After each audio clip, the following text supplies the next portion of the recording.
All right, so one more numerical on vectors, very important numerical. You will see similar numericals in your entrance exam and school exam. So there is a boat in water moving towards eastward direction with a speed of 3 meter per second.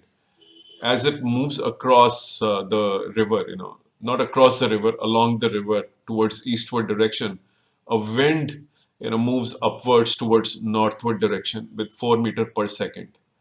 Now, as this happens, the boat, the net velocity will get impacted because now the wind is also playing an important role. The question is, what is the resultant speed of the boat?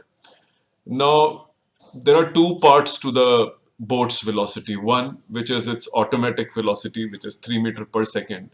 The second is because of the wind, which is 4 meter per second in the upward direction. So I have drawn two vectors using the triangle law of vectors, 3 meter and 4 meter drawn perpendicular to each other.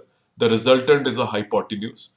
The angle has been calculated using tan theta is equal to perpendicular divided by base. So the resultant velocity is 5 meter per second at an angle of tan inverse 4 by 3 with the base, which is the eastward direction.